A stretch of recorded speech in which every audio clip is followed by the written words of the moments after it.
Hey folks, June 19th, 2026, and I think today is as good a day as any to do a garden tour, primarily for two reasons. One, we just actually had a half an inch of rain and lost power this morning for about 3 hours, between about probably 4 and 7, which makes the garden look pops a little bit more because it kind of darkens the beds. It shows the plants a little better, there's more contrast. The two is still overcast, so my phone's not going to overheat, and I think that's probably the better reason to do it. So yeah, let's go section by section and see what we see today, okay? So here's what it looks like down in the fig section. We've got 3 full rows of 9 and 1 row of 4 with room for 5 more. I've been doing a couple every day just to kind of get it moving along. I'll do a couple more today, and I think they're going to be happy in here. The only challenge I've got is the actual soil is very compacted red clay in this area. So I'm using a spade to kind of set my hole size, and then I'm kind of using a mattock to break some of it up to really get down in there a little bit. They're planted pretty high. I would say about 2/3 of the root ball is actually below the ground line, 1/3 of it's above it, backfilled around with native soil and homemade compost, and then I have a very thick layer of wood chip built around to create a well so that I can get water into there. I think it's going to be a pretty good planting hole. We'll see over the next couple of years how they go, how they finish out. If they really struggle to thrive, it basically tells me that the root system isn't able to penetrate through that red clay, and yeah, we'll just have to figure out what to do at that point. But right now, I think we're in okay shape. Now, in the off chance that all 30, there's going to be 36 in there. 1 Violet de Bordeaux, it's a big one in the front, and then 35 Celestes are all the rest of them. As to what I'm going to do with 36 trees worth of figs, I haven't decided that yet, but we're a few years away from worrying about that problem. Entering through the garden gate, first thing you're going to see are these pots that I've got. These are all potted up blackberries from last year. The 1 gallons at the end of that little section are current years that rooted out. They're 4-inch squares already, so I've got them in 1 gallons. These 2 are actually Aronia. I've got to figure out what to do with them because they're fully rooted out in there, and you can see they're already trying to throw berries. I don't really have a good spot in this garden section for them, so I've got to figure out where they're going to live long term. I think if I put them out, I'd love to have that fig section have other plantings in there, but I can't think of anything else to put out there that a deer isn't going to come and just obliterate the foliage. Deer don't really touch fig foliage. I know that from personal experience, at least here they don't. The fig fruits they will definitely destroy, but the foliage they won't. But anything else I think I put out there, they're just going to get munched down. But let's start with the first section, which was highlighted in my last video about the sweet potato plant out. Look how good the vines are already setting up. These are less than a month in the ground, and you saw the plants that I was putting out there. They were no bigger than 2-3 inches tall. They had 4, 5, 6 good leaves and good roots for most of them. Some of them were a little more puny than others, but yeah, they once they get that heat, and I did keep a little bit of water on them here and there, they really seem to take off. So I'm excited to see how this goes. Spacing's about anywhere between 10 and 12 inches in any direction. 2 rows of anywhere between 18 and 20 for all of my sweet potatoes. And yeah, I think this is going to be a nice little crop at the end of the season. This one, like I said before, has 6 in the middle. So we have 1, 2, 3, and 4. There's a 6th one. There's 6 running down the middle little section that came in from outside the garden that got popped by deer. So this one's gonna be a little bit more crowded in the front, but I think she's gonna be fine. These are a good example of what those look like 3 weeks ago. So these were transplanted. These are my last couple of beds that were transplanted. I think they're gonna catch up to them soon enough. That half inch of rain is going to help a lot. We have rain scheduled for possibly again later in the week, and the days are right around the 90s, low 90s with low 70s nights. I think that's going to be perfect temperatures for these. Just got to make sure I keep the foot on the gas for the water. This is a Stokes sweet potato bed. Again, this didn't go well. I see some viable plants in there. They were really roughed up. We'll see how well they hold. I think we'll get something out of there, but I'm going to tell you, I don't think I'm going to eat any of my Stokes purple this year. I'll probably have to save all of the actual potatoes, especially the good looking, good shaped ones, for using as my my seed stock potatoes next year, my sprout stock, however you want to call it. Mirasaki's did a little bit better. This whole bed is Mirasaki. The front side of this, the bigger ones are Mirasaki. The back side is Covington. Covington okra.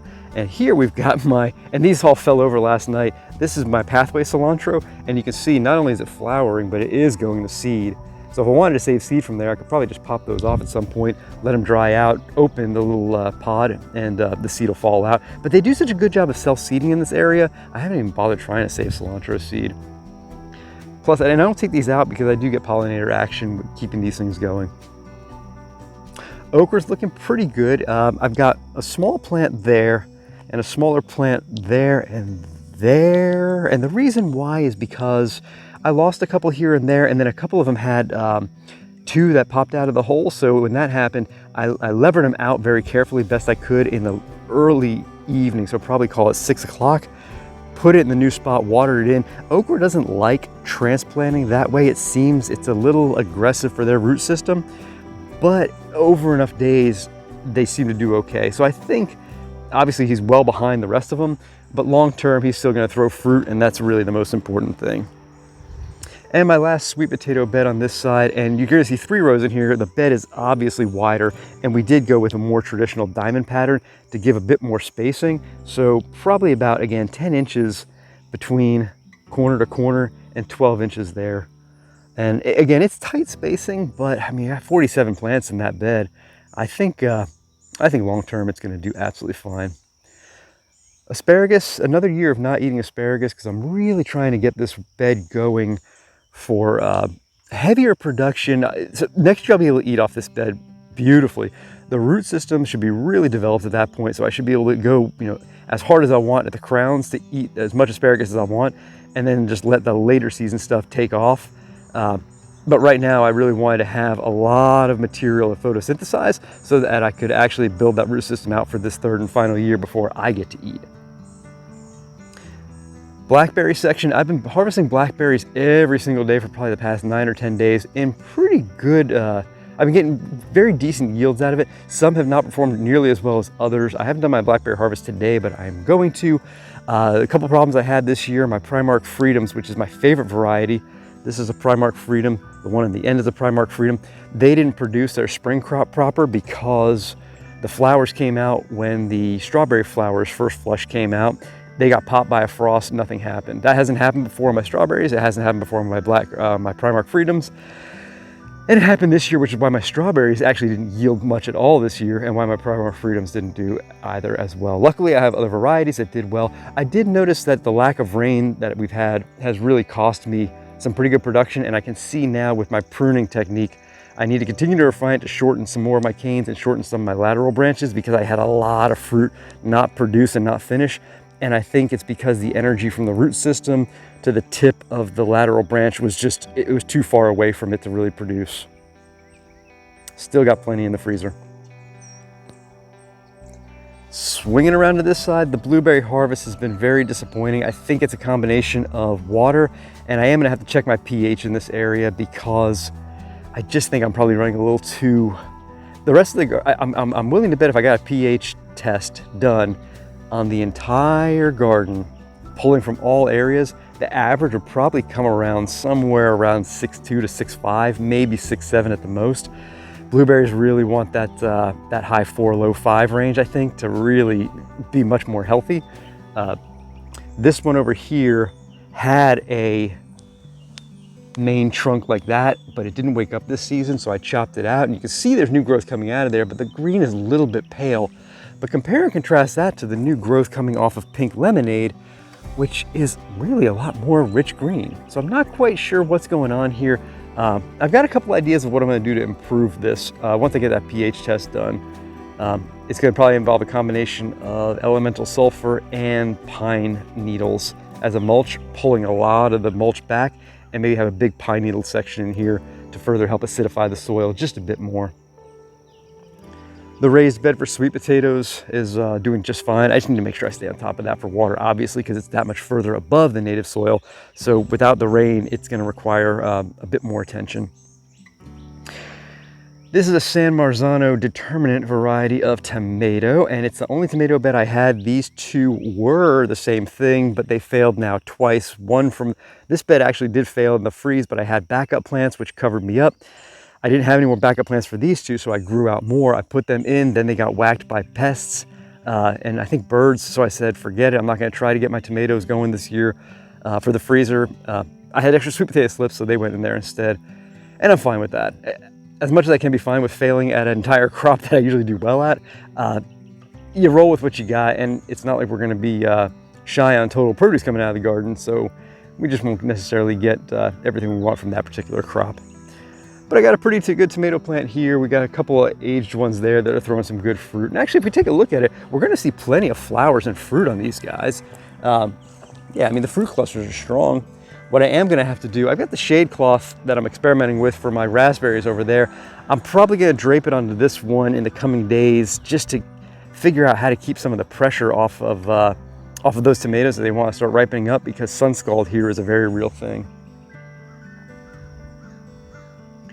We've got bell peppers in this one. There was at the end of that bed a cucumber that failed, so I have a little bit of open space there. I might just throw some zinnia flower seeds in there and let them go.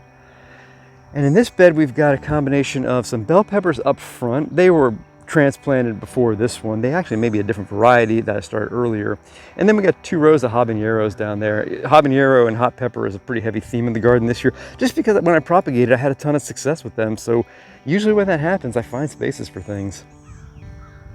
The Swiss chard in this bed, my goodness, this is just such a surprising crop that does well in the heat. And I planted it by accident last year because it came out of a packet of seeds that was like a mixed greens seed. And when I looked at the seeds that came out physically, I knew which ones were going to be Swiss chard.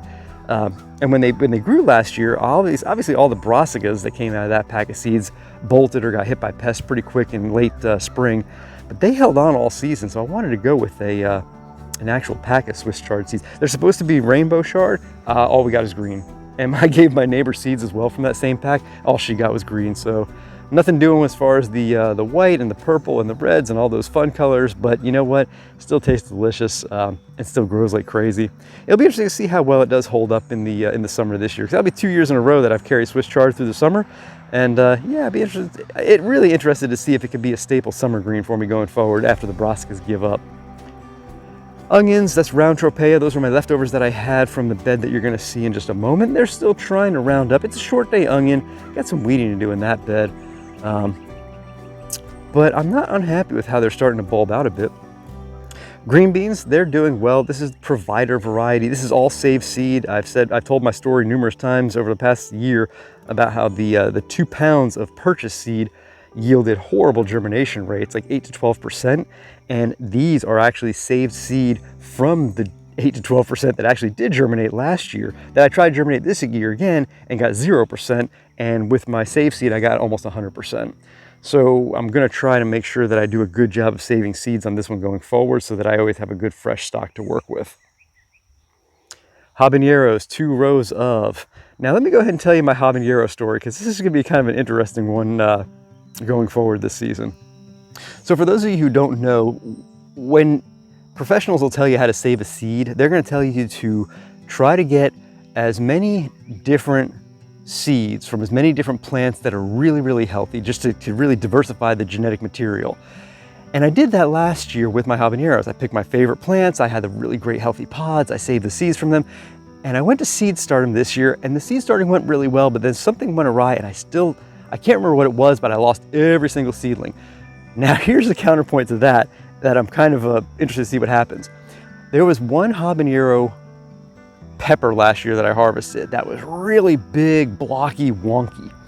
And I cracked him open and I saved every seed from him, and I labeled the pack of seed habanero weird. I think there were probably 80 seeds in there. And so I went to go ahead and germinate them this year, just as an experiment.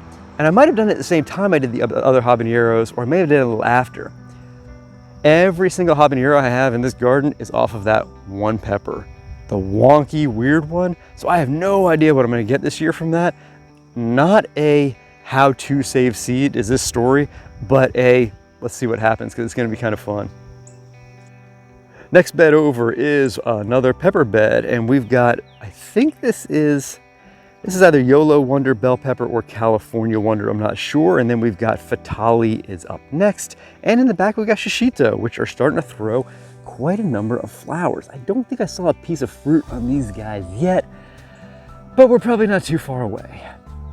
And I've been top dressing this with Rocco's hay, which has his manure in there as well, and it's just a way to kind of not run that through the compost necessarily, but just use it as a top dressing. And I started doing that because I started doing that when the peppers were smaller.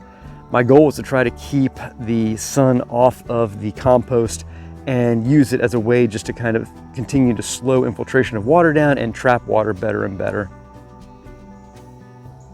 This bed was one of my greens beds. It was a brassica bed. You can see it's entirely went to seed at this point, and I haven't had the heart to rip it out yet, only because everything's gone to flower. Now it's going to seed pod, but for the flowers being there, it's a good section for the pollinators, and it's centrally located in the garden, kind of from every direction, so any pollinator that wants to come in, they have to kind of go through all of my other plants to get here, which is never a bad thing to give them more opportunities to eat, because they're going to have pollen opportunities from the tomatoes, from the blackberries, from the raspberries, from the elderberry, the pepper. I mean, they got plenty of food to eat while they find their way here, so I kind of like that idea. One day I wouldn't actually mind having the center of this garden be a couple of rows of permanent, either perennials or annual flowers, just to give that opportunity for pollinators to kind of find their way in, plus just giving them more food in general.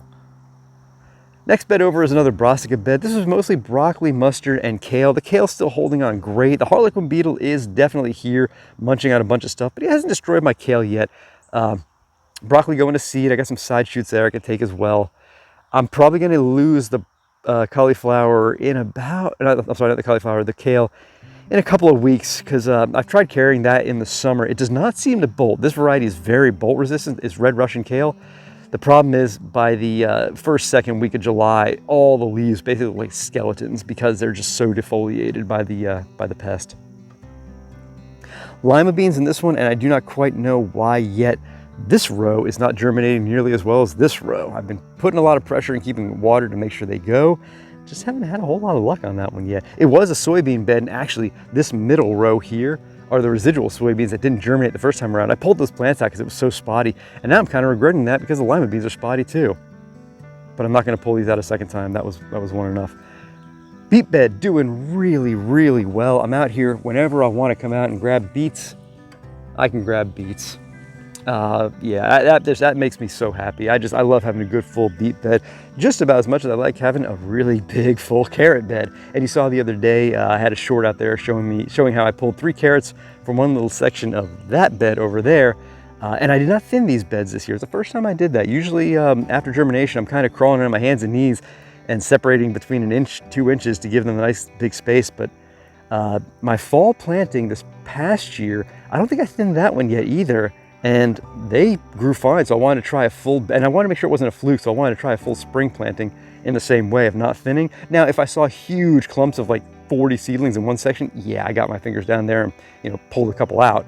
But for the most part, I left them alone. I think over time, my technique for sprinkling has gotten a bit better, so I don't usually get as many clumps.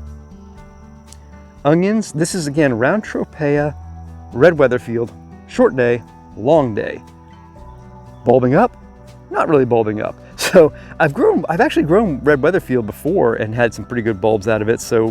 But I think this is definitely going to be an indication to me that I should be a short day guy here in North Carolina.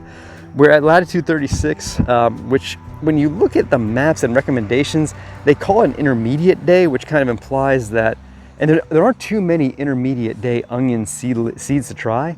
I can't find too many of them. It tells me that we could probably go anywhere between a short day and a long day, but the variety is probably going to be somewhat picky. But I do have some pretty good looking onions in there. I think this is a pretty good storage onion too. Swinging over to this side, I do have my little sage plant over there that's coming back. He's perennial, and this time he had the most beautiful flowers, and I didn't know if he was going to act like an annual at that point and die off, but no, he's fully rocking and rolling with all this new edible foliage. And I knew it was a perennial, I just didn't know how I was going to act in this particular climate. And I have learned that from this, I can probably go ahead and, save some seeds if I want. I popped one of these open the other day and found tiny little brown seeds. So if I want to propagate more, I can do that. My turnip bed is definitely worse for wear on the pest damage, but the roots they're huge. And despite the fact that even they have a little bit of damage, the outside of the roots, when I chop into them, they're still totally edible. So yeah, I can throw the desiccated leaves into the compost and just save those roots inside. I've been having a half a pound of turnip with my breakfast every morning. This is the other carrot bed. Again, this is a donation carrot bed. Yes, I did pull for myself, so I can go ahead and replace those when I donate from the one that I have for myself. I haven't gotten around to figuring out what my method's going to be for actually getting these things to a food pantry, because it's going to require some level of cleaning. And I don't really want to give too much wonky produce to them, because I don't want it to risk going into the compost, because I will eat wonky carrots all day long. Now I'm looking at it through this camera. Man, that's a good looking bed. I'm really happy with that. Beet bed for donation too. This one's looking nice and strong, though a bit spottier than the one I've got for myself. Peppers in the front. This is going to be donation peppers as well. These are all bell peppers. These in the back were sown a little later. And then we've got cucumbers, and these are also going to be for the food pantry. However, this is a sugar baby watermelon, and that was actually for me. I didn't have any more space for it. It was a late start. Hoping that one takes off, because I didn't have much success germinating that this year. I had a lot of success germinating my my sweet crimsons. They were all save seed. I'm going to do a heck of a lot more seed saving on watermelons going forward. But the cucumbers are a crop that I think the food pantry is going to really enjoy having a lot of those. And they're really easy to harvest and pack and walk over there or drive over there. Now we've got the biggest change probably since the last tour, other than the sweet potatoes.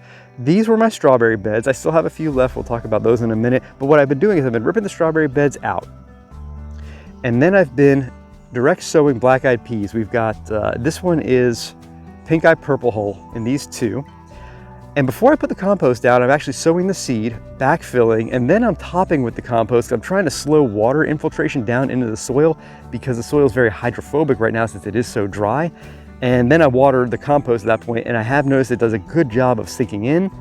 And then on top of that, between that, we've got the fresh wood chips. So I'm kind of resetting these beds after they went in, after the strawberries came out. This is another black-eyed pea bed. This, I think, is, oh, you know what this is? This is actually a combination of pink eye purple hull and Mississippi silver, because I didn't have enough of either for a bed. So yeah, we're just gonna roll with the double on this one. And this one over here is Piggot, P-I-G-G-O-T. That's another black-eyed pea that I grew. It's all save seed at this point, because I sowed all the purchase seed that I had. And again, same propagation method. I still have enough Piggot for a bed here. This strawberry bed's gonna come out. This strawberry bed's gonna come out. These two are gonna stay. I'm gonna keep them really well watered, and I'm gonna allow them to sprawl and just take off and fill this area up with plants, because in October, we'll pull all of them out, break them all apart, and relocate them to somewhere else in the garden. I'm thinking probably where the turnips and the onions are right now, because I don't think I've had strawberries there for a few good years. And we'll probably do 6 or 8 beds. I'd love to do 8, but I'm so nervous about committing to, after the past year of just the up and down weather frosting off my my strawberry flowers, it seems like every bed that I have that gets committed to strawberries is now going to be possibly wasted space if it happens again. A bit of a random bed here. This was supposed to be one big bed of Aleppo peppers, but we lost a bunch in the frost. These are Aleppos all through here. These right here were sown after. These 6 were the survivors originally.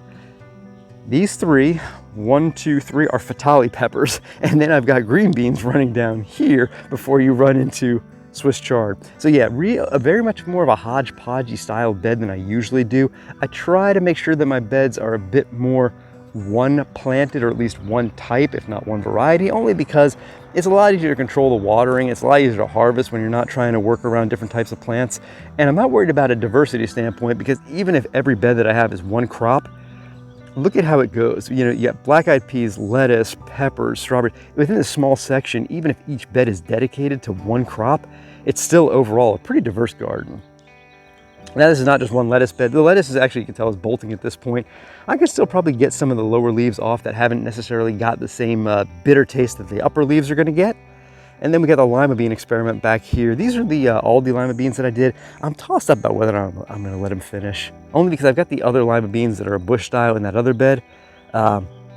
and they just don't look like they're going to do anything, and they're going to vine, and I'm not going to trellis, so it might just be more of a mess. Again, I could probably come back here and throw marigold, cosmos, or zinnia seeds and just get some flowers in here instead. And in the back, I've got kind of a single seed experiment with that Aunt Ruby's German green tomato. She is flowering at this point. I need to tie her up to that little post and just keep her pruned up. And we'll probably get some really tasty tomatoes off her within the next month and a half, assuming she doesn't get burned out by the sun. Second, well, not, I say second, this is another black-eyed pea bed. This is the first one. This was fava beans. They came out, black-eyed peas went in, and this is the Mississippi Silver variety, which is why I didn't have enough for the beds to the right-hand side of me. This little section right here did not get really good germination for whatever reason. I've got so many good stands here of stretches, and then I had this big gap right in here. These 1, 2, 3, I actually re-drilled a row there and put more seeds in there. So whether or not it's my second sowing or the first sowing, I don't know, but they should really germinate super fast. So if you don't see, if it's hot and you're keeping your bed damp and your black-eyed peas don't germinate within a week, you can give it a bit more time, but there's a really good chance that you're not going to be getting much out of that section because they seem to germinate really quick, especially when the soil's warm. Cantaloupe. I got 2 varieties in here. In the front, I've got Hales Jumbo. In the back, I've got Hearts of Gold. All but, I don't know what the heck that is because I didn't plant that there. Coincidentally, the leaf shape actually looks like a cantaloupe, but I know I did not put that plant there. So what variety it is, I don't know. But if I get, 3 or 4 cantaloupes off that one plant that I didn't plant, I'm not complaining about that. That's happy times. Now we're coming up to the cucumber bed on the front and watermelons in the back. I really put those over in this area so they could sprawl. I did not mind having them around the asparagus because the asparagus was supposed to be a full bed of that, but it didn't do well. Long story short, between these, I went ahead and put cucumber. This is Market More, and in the back here are all of my Sweet Crimson, and this is Home Saved Seed growing these plants out. I'll probably come in here actually and trim the asparagus back again. I'm not worried about the health of those crowns long term. I'm more worried about making sure this bed actually produces a lot of food, and I can probably get, a dozen, 2 dozen watermelon out of this section. And now we got the raspberry bed. I want to play with the shade cloth a little bit to take some of the pressure off of them. I've only got the one shade cloth, so it may move over to the tomatoes, and I may tell the raspberries they've got to suffer. Or I can buy a new shade cloth and just really, I need to build a better system over this thing.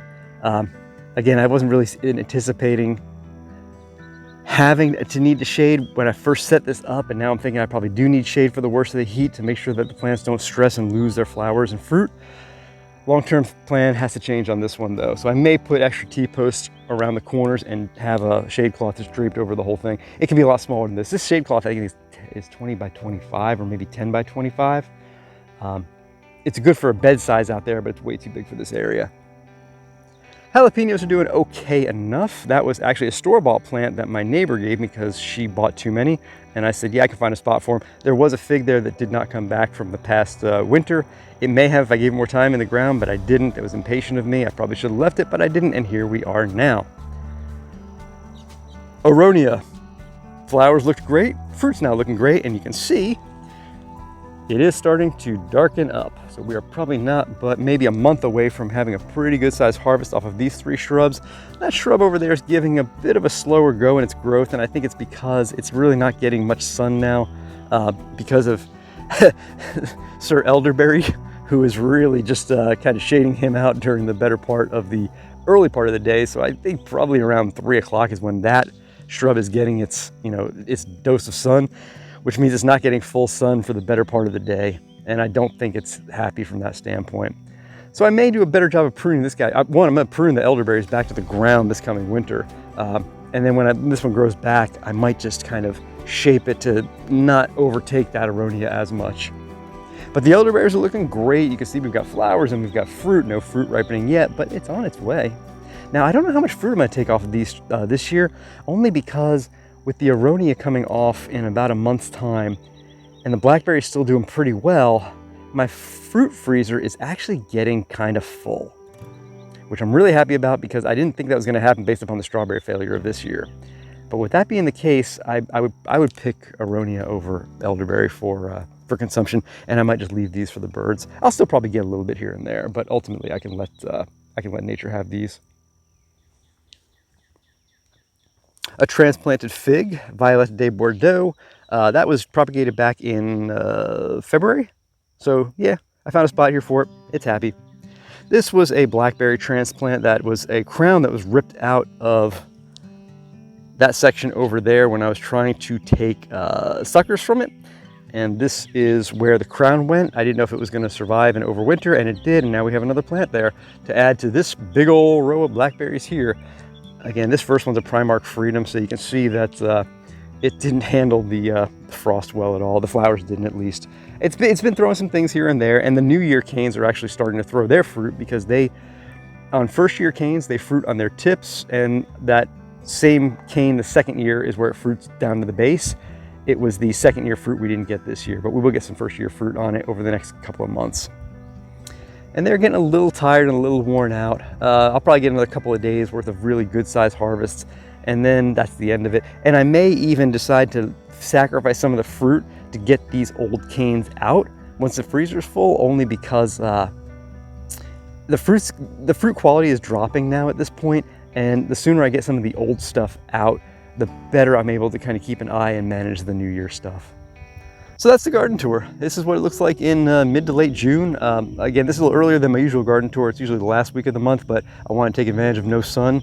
And like I said, you can see the green versus the brown a little more contrasting out here with the rain. And yeah, it's a good time right now, but the water situation isn't good. The rain last night was really nice, but if I stuck a spade in one of these beds and pulled the soil back, you'd probably see a good 1/4 inch on the top looking nice and damp, and the next 3 inches below, bone dry, like dust bone dry. And that's where we're kind of struggling a bit right now. But we've got enough coming in to keep the fridge full, which is the most important thing. But as somebody who really likes to see things more lush and more productive, it does hurt a little bit. But yeah, it ends the breaks this year. Next year's gonna be the exact same situation. So now I'm actually starting to think this year how to plan for next year. Because if you're paying attention to the climate right now, Super El Nino out in the Pacific, it seems like that stir up is gonna leave my area next year with a pretty rough summer. And I want to today start thinking about what that's gonna look like possibly, because I wanna build the resiliency in the garden so that I have more successes than failures if it's possible. So I hope you enjoyed what you saw today. If you did, please feel free to throw the video a like. And if you have any questions, post below. Be happy to answer. In the meantime, thanks for watching. Take care.